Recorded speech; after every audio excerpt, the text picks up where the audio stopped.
ತುಂಬ ದಿನಗಳ ನಂತರ ನಮ್ಮ ವಿಕಟ ಕವಿ ಯೋಗರಾಜ್ ಭಟ್ರು ನನ್ನ ಕೈಗೆ ಸಿಕ್ಕವ್ರೆ. ಸೊ ಪಕ್ಕದ ಕೆ ಜಿ ಎಫ್ಗೆ ಹೋಗಿ ಒಂದು ಹಾಡು ಬರೆದಿರಲಿಲ್ಲ, ಆದರೆ ದೂರದ ಮುಂಬೈಗೆ ಹೋಗಿ ಒಂದು ಹಾಡು ಬರೆದು ಬಂದಿದ್ದಾರೆ. ಆ ಹಾಡು ಹೆಚ್ಚು ಕಡಿಮೆ ಇವತ್ತಿನ ಒಂದು ಜನ್ರೇಷನ್ ಏನಿದೆ ಅದನ್ನು ನಿಜವಾಗ್ಲೂ ಸರ್ವನಾಶ ಮಾಡಿಬಿಟ್ಟಿದೆ. ಸೊ ಆ ಸರ್ವನಾಶಕ್ಕೆ ಕಾರಣ ಇವರು ಬರೆದಿರುವಂತಹ ಆ ಒಂದು ಪದಗಳ ಪ್ರಭಾವ. ಸೊ ಆ ಟಾಕ್ಸಿಕ್ನ ತಬಾಹಿ ಬಗ್ಗೆ ಏನು ಹೇಳ್ತಾರೆ ಮೊದಲಿಗೆ ತುಂಬ ದಿನಗಳ ನಂತರ ಅಂತ ಅಂದೆ. ಸೊ ವಿಚಾರಗಳು ಸಾಕಷ್ಟಿವೆ, ಮಾತಾಡ್ತೀನಿ. ಗುರುಗಳೇ, ಈ ಒಂದು ಕಂಗ್ರ್ಯಾಚುಲೇಷನ್ನು ಎರಡು ಇದೆ. ಒಂದು ಸ್ಮಾಲ್ ಗ್ಯಾಪ್ ನಂತರ ಮತ್ತೆ ಯಶೋರ್ ಜೊತೆ ಹೋದ್ರಿ, ತಬಾಹಿ ಸೂಪರ್ ಹಿಟ್ ಆಗಿದೆ. ಮೊದಲಿಗೆ ನಿಮ್ಮ ಮತ್ತೆ ಅವರ ಒಂದು ಸ್ನೇಹದ ಬಗ್ಗೆ ಹೇಳೋದಾದ್ರೆ, ತಬಾಹಿಗೂ ಮೊದಲೇ ಅದು ತುಂಬಾ ದೊಡ್ಡ ಸ್ನೇಹ, ತುಂಬಾ ಹೊತ್ತು ತಗೊಳುತ್ತೆ. ನೀನೇ ಹೇಳ್ದಂಗೆ ಸ್ನೇಹ ಎಲ್ಲಿರುತ್ತೆ ಅಲ್ಲಿ ಕೆಲಸ ಅದ್ಭುತವಾಗಿ ಆಗುತ್ತೆ. ಯಶ್ ಇವತ್ತಿಂದಲ್ಲ, ನಾವು ಆತನ ಸ್ಟ್ರಗ್ಲಿಂಗ್ ಡೇಸಿಂದನೂ ಎಂಥ ಶ್ರಮಜೀವಿ ಜೊತೆಗೆ ಸ್ನೇಹಜೀವಿ ಅನ್ನೋದನ್ನ ಮತ್ತೆ ಮತ್ತೆ ಪ್ರೂವ್ ಮಾಡ್ತಾನೆ ಬಂದಂಥ ವ್ಯಕ್ತಿತ್ವ ಅದು. ಇವತ್ತು ಇಲ್ಲಿ ಕನ್ನಡಿಗರಿಗೆ ಸ್ನೇಹಿತನಾಗಿರೋದಲ್ಲದೆ ರಾಷ್ಟ್ರವ್ಯಾಪಿ ಫ್ಯಾನ್ಸಿಗೆ ಸ್ನೇಹಿತನಾಗಿರೋದು. ಇವತ್ತು ರಾಜಸ್ಥಾನಕ್ಕೆ ಹೋಗು, ಬಿಹಾರಕ್ಕೆ ಹೋಗಿ, ಮಧ್ಯಪ್ರದೇಶ, ಬಿಹಾರು, ನೀನು ಅರುಣಾಚಲ ಪ್ರದೇಶಕ್ಕೆ ಹೋದ್ರೂ ಯಾವುದೋ ಒಂದು ಸಲೂನ್ ಮೇಲೆ ರಾಖಿ ಭಾಯ್ ಅಂತ ಇರುತ್ತೆ. ಇನ್ಯಾವುದೋ ಒಂದು ರಸ್ತೆಯಲ್ಲಿ ಅವನನ್ನು ಇಷ್ಟಪಡೋ ಹುಡುಗರು ಒಂದು ಫೋಟೋ ಹಾಕ್ಕೊಂಡಿರೋದು. ಇದೆಲ್ಲ ಸಾಧಾರಣ ಸಾಧನೆ ಅಲ್ಲ. He found his brackets well.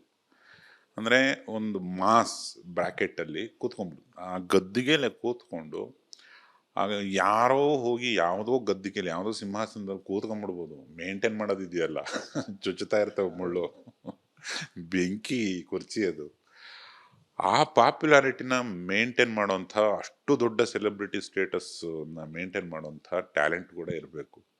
ಇಲ್ಲಾಂದ್ರೆ ಅಷ್ಟು ದೊಡ್ಡ ಕನಸು ಕಾಣಬಾರ್ದು. ಆ ಸ್ನೇಹಕ್ಕೆ ಹುಟ್ಟಿರೋ ಹಾಡಿದ್ದು ತಬಾಹಿ.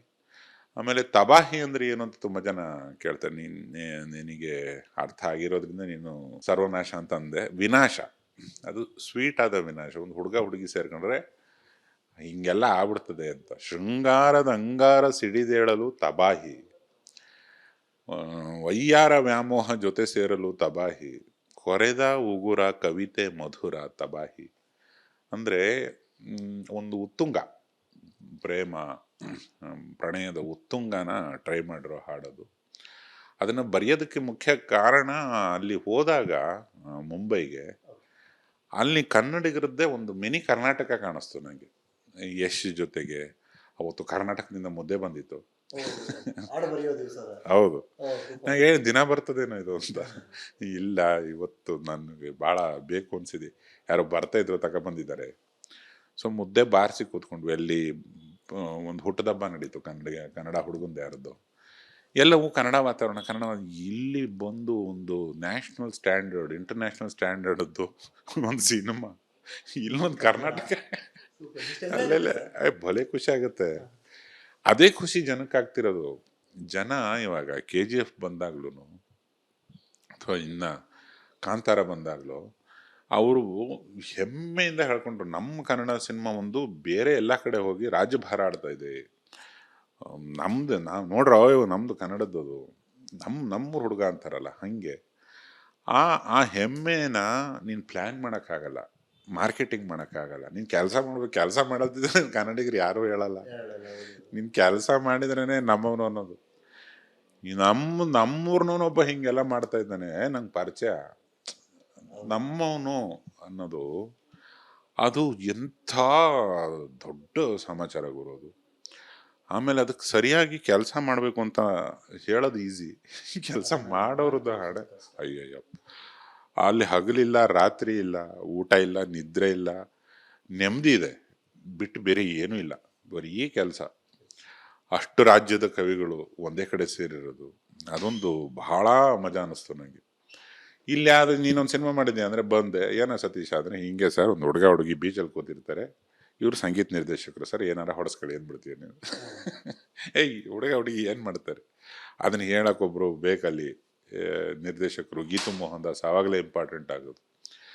ಒಂದು ರೂಮಿಯ ಒಂದು ಕೋಟ್ ಹಾಕ್ಕೊಂಡು ಸಾಂಗ್ ಶುರು ಆಗುತ್ತೆ ಅಂದ್ರೆ ರೂಮಿನ ಓದ್ಕೊಂಡಿರ್ಬೇಕು, ಇಲ್ಲಾಂದ್ರೆ ಆ ಕೋಟ್ ಹಾಕಕ್ಕಾಗಲ್ಲ. ಒಂದು ಹುಡುಗ ಹುಡುಗಿ ಬರೀ ಬೀಚಲ್ಲಿ ಕೂರೋದಲ್ಲ, ಅವರ ಪತಿರಾಯರು ಬೀಚಲ್ಲೇನೆ ಒಂದು ವಿಜುವಲ್ ಡ್ರಾಮಾ ಕ್ರಿಯೇಟ್ ಮಾಡ್ತಾರೆ, ಸಿನಿಮಾಟೋಗ್ರಾಫರ್. ಅವರು ಒಂದಿಷ್ಟು ಕಾಂಟ್ರಿಬ್ಯೂಟ್ ಮಾಡ್ತಾರೆ. ವಿಶಾಲ್ ಮಿಶ್ರಾ ಮಹಾನ್ ಸಂಗೀತ ಪಂಡಿತ ಆತ. 5-6 ಭಾಷೆಯಲ್ಲೂ ಅವನ್ನೆಲ್ಲ ಕಲ್ತು, ಆ ಪದಗಳನ್ನ ಕಲ್ತು ಅದನ್ನ ಅನ್ಬೇಕಲ್ಲ ಹೋಗಿ ಮೈಕ್ ಮುಂದೆ, ಅದನ್ನ ಅಪ್ರೂವ್ ಮಾಡೋದಕ್ಕೆ ಬರೆದು ಕೊಡೋದಕ್ಕೆ ಆಯಾ ರಾಜ್ಯದಿಂದ ಎಲ್ಲರೂ ಬಂದಿದ್ದಾರೆ. ಅದು ವಿಶಾಲ್ ಮಿಶ್ರಾ ಆ ವಯಸ್ಸಿಗೆ ಒಬ್ಬ ಮೇಷ್ಟ್ರು. ನಾವೆಲ್ಲ ಪರೀಕ್ಷೆ ಬರೀತಿದ್ವಿ ಅನ್ನೋ ಥರ ಒಬ್ಬೊಬ್ಬರೇ ಆನ್ಸರ್ ಶೀಟ್ ಕೊಡ್ತಾ ಇದ್ವಿ, ಇದನ್ನ ಹಾಡು. ಆ ಮಜಾ ನನಗೆ ಬಹಳ ದಿವಸದ ನಂತರ ಸಿಗ್ತು.